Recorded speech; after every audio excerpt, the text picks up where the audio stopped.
உங்கள் வாழ்க்கையில் ஒரே மாதிரியான துன்பங்களும் சிக்கல்களும் திரும்ப திரும்ப வருவதாக உணர்கிறீர்களா? இந்த முடிவில்லாத சுழற்சியை உடைக்க சித்தர்கள் ஒரு ரகசியத்தை கண்டறிந்தார்கள். அது இந்த உலகை விட்டு ஓடுவது அல்ல, மாறாக உங்கள் நான் என்ற அகங்காரத்தை ஒரு பெரும் சூன்யத்தில் கரைத்து விடுவது. இந்த வீடியோவில் நாம் காணப்போவது ஏன் நாம் ஒரே சுழற்சியில் மீண்டும் மீண்டும் சிக்கிக்கொள்கிறோம். சித்தர்கள் கண்டறிந்த அந்த இறுதி ரகசியமான சூன்யத்தில் கரைதல் என்றால் என்ன? இந்த சுழற்சியை உடைத்து முழுமையான விடுதலை அடைவது எப்படி?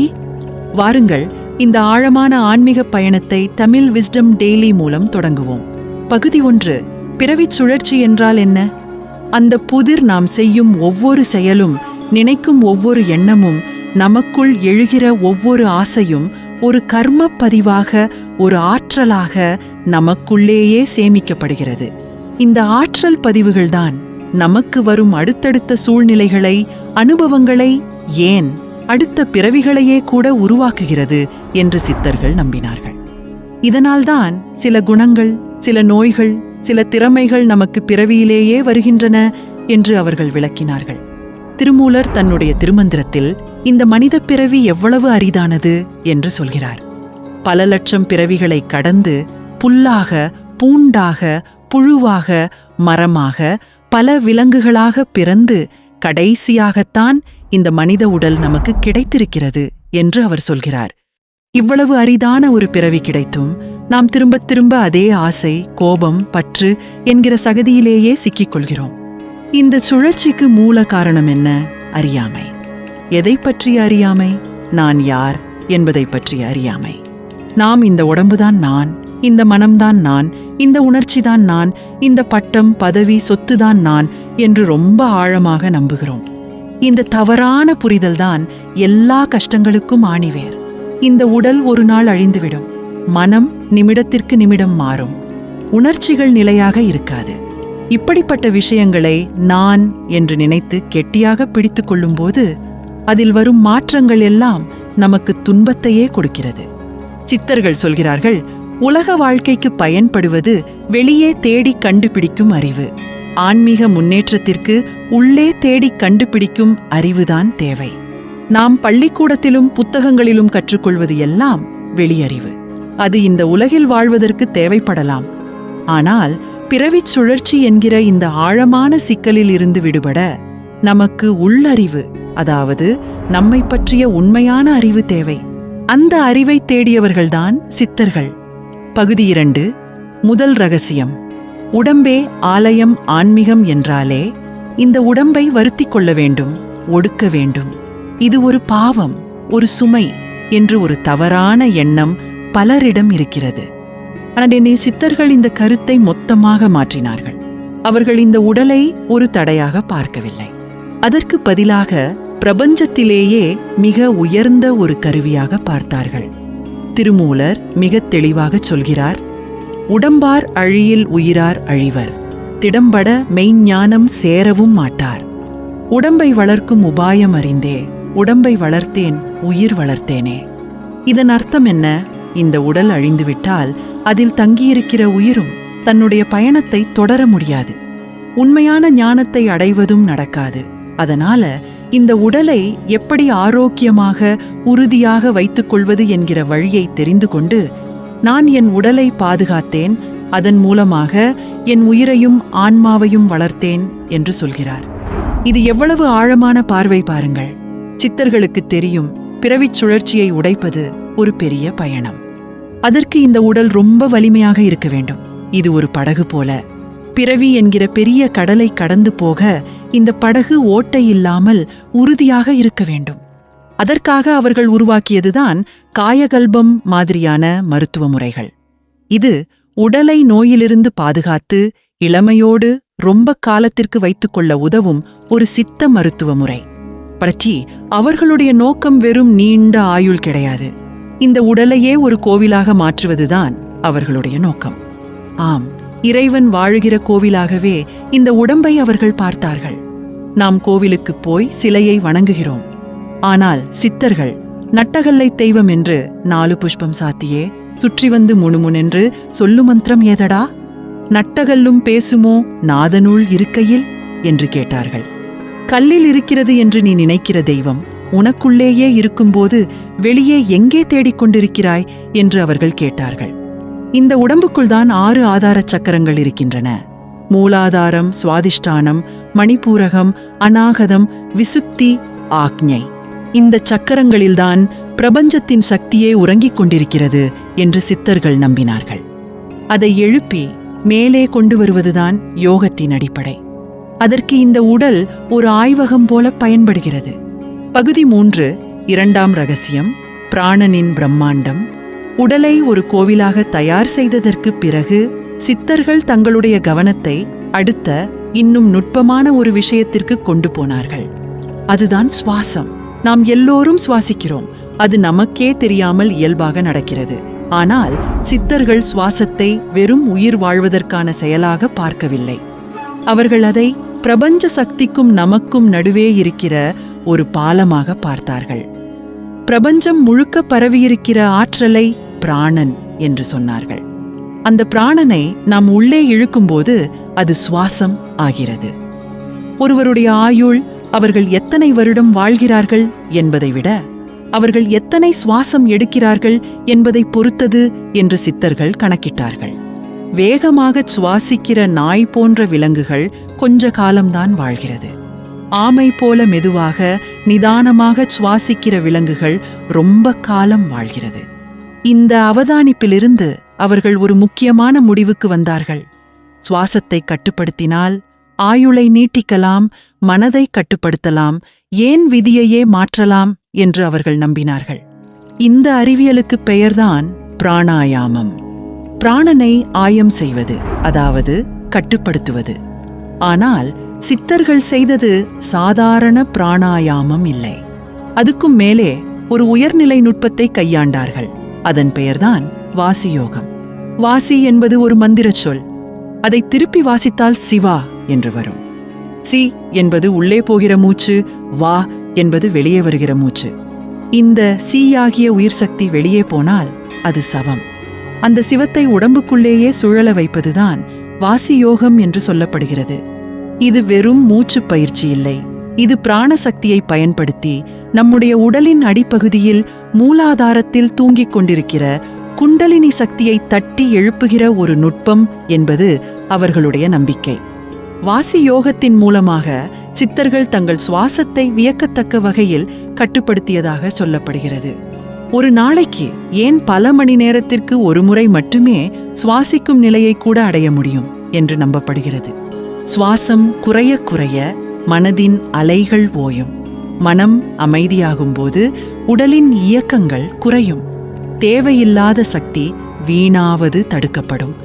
அப்பொழுது அந்த சக்தி முழுக்க உள்நோக்கி பாய்ந்து ஆன்ம பலமாக மாறும். வாசி யோகம் சித்தியாகும்போது வறுமை, நோய், துக்கம், பயம் மாதிரியான கஷ்டங்கள் தானாக விலகிவிடும் என்று சித்தர்கள் சொல்கிறார்கள். உடம்பிலும் மனதிலும் அளவிட முடியாத சக்தி கிடைக்கும். இந்த வாசி யோகம் என்கிற திறவுகோலை வைத்துத்தான் அவர்கள் யோகத்தின் அடுத்தடுத்த கதவுகளை திறந்தார்கள். அது மனம் என்கிற மாயையை ஜெயிக்கிற பாதைக்கு அவர்களை கூட்டிட்டு போனது. பகுதி 4, 3ஆம் ரகசியம். மனமெனும் மாயை உடலை சரி செய்தாச்சு, சுவாசத்தையும் வசப்படுத்தியாச்சு. ஆனால் இந்த பிறவி சுழற்சிக்கு உண்மையான சூத்திரதாரி ஒருவன் இருக்கிறான். அவன்தான் மனம். சித்தர்கள் மனதை ஒரு விசித்திரமான சக்தியாக பார்த்தார்கள். அது ஒரே நேரத்தில் நம் நண்பனாகவும் இருக்கலாம், கொடிய எதிரியாகவும் இருக்கலாம். அது ஒரு கருவி. ஆனால் பிரச்சனை என்னவென்றால், நாம் அந்த கருவிக்கு எஜமானனாக இல்லாமல் அடிமையாக ஆகிவிட்டோம். மனம் சொல்வதுபடி நாம் போகிறோம். அதன் ஆசை, கோபம், பயத்திற்கு நாம் பலியாகிறோம். இந்த மனம் எப்படி பிரவிச்சங்கிலியை உருவாக்குகிறது? எண்ணங்கள் மூலமாக. நம் மனதில் வரும் ஒவ்வொரு எண்ணமும் ஒரு விதையை நடுகிறது. குறிப்பாக ரொம்ப ஆழமான பற்றுதலோடு வெறுப்போடு வரும் எண்ணங்கள் ரொம்ப வலிமையான கர்மப் பதிவுகளை உருவாக்குகின்றன. நான் அவனை மன்னிக்கவே மாட்டேன், எனக்கு அந்த பொருள் கண்டிப்பாக வேண்டும், நான் பட்ட அவமானத்தை மறக்கவே முடியாது. இந்த மாதிரி எண்ணங்கள் ஒரு ஆற்றல் முடிச்சு போல நம் ஆன்மாவில் பதிந்து விடுகிறது. இந்த முடிச்சுகளை அவிழ்க்காமல் நாம் இந்த உடலை விட்டு போனால் அந்த ஆற்றல் நம்மை மறுபடியும் இதே மாதிரி சூழ்நிலைக்கு, இதே மாதிரி மனிதர்களை நோக்கி இழுத்து கொண்டு வரும். இதனால தான் சில கஷ்டங்களும் சில உறவு சிக்கல்களும் நம் வாழ்க்கையில் திரும்ப திரும்ப நடக்கின்றன என்று சொல்லப்படுகிறது. அப்பொழுது இந்த மனதை எப்படி அடக்குவது? சித்தர்கள், மனதை அடக்க நினைக்காதே, அது குரங்கு போல, எவ்வளவு அடக்க பார்க்கிறாயோ அவ்வளவு குதிக்கும் என்று சொன்னார்கள். அவர்கள் கண்டுபிடித்த வழி அடக்குவதல்ல, அறிவது. அதாவது மனதின் இயக்கத்தை ஒரு சாட்சியாக இருந்து கவனிப்பது.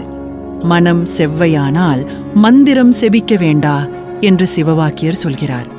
உங்கள் மனம் சரியாக, தூய்மையாக, அமைதியாக இருந்தால் நீங்கள் எந்த மந்திரத்தையும் சொல்லத் தேவையில்லை.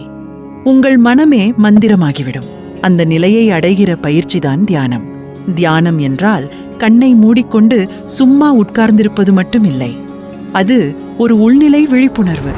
நம் எண்ணங்கள் வருவதையும் போவதையும் எந்தவிதமான சரி தவறு என்று தீர்ப்பு சொல்லாமல், பற்றுதல் இல்லாமல், வெறுப்பு இல்லாமல், ஒரு ஆற்று ஓரமாய் அமர்ந்து தண்ணீர் ஓடுவதை வேடிக்கை பார்ப்பது போல பார்க்க வேண்டும். அப்படி பார்க்க பழகும்போது மெதுவாக எண்ணங்களின் வேகம் குறையும். 2 எண்ணங்களுக்கு நடுவே ஒரு சின்ன இடைவெளி வரும். அந்த இடைவெளிதான் உண்மையான அமைதி. அந்த இடைவெளிதான் மனதை கடந்த நிலைக்கான வாசல். அந்த வாசலுக்குள்தான் நான் யார் என்கிற கேள்விக்கான உண்மையான பதில் இருக்கிறது. அந்த சாட்சி நிலையில் நிற்க பழகும்போது நாம் இந்த மனது இல்லை என்கிற பெரிய உண்மை புரிய ஆரம்பிக்கும். மனம் என்பது வெறும் எண்ணங்களின் ஒரு தொகுப்பு. அது ஒரு கருவி. நான் அதை உபயோகப்படுத்துபவன் என்கிற தெளிவு வரும். இந்த தெளிவு வருகிற கணத்தில் பிறவிச் சுழற்சியின் பாதி சங்கிலி அறுந்துவிடும்.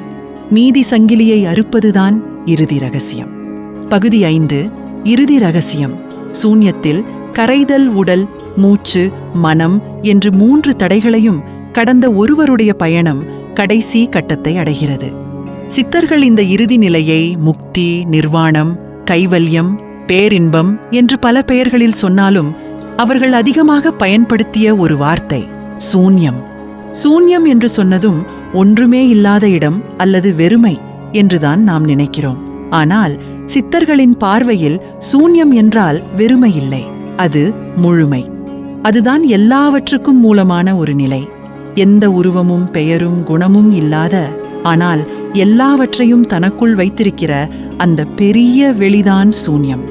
அதுவே சிவம், அதுவே பரம்பொருள் என்பது அவர்களுடைய தத்துவம். பிறவிச் சுழற்சி என்பது ஒரு சொட்டு தண்ணீர் தன்னை கடலிலிருந்து வேறொரு தனித்துளி என்று நினைத்துக் கொள்வது போலத்தான். அந்த துளி ஆவியாகி, மேகமாகி, மழையாகி, ஆறாகி, மறுபடியும் கடலை அடையும் வரைக்கும் அதன் பயணம் ஓயாது. அதுபோலத்தான் நான் என்கிற இந்த தனிப்பட்ட உணர்வு அந்த பெரிய பரம்பொருளிடமிருந்து தன்னை வேறாக நினைத்துக் கொள்வதால்தான் இந்த பிறப்பு இறப்பு சுழற்சி நடக்கிறது.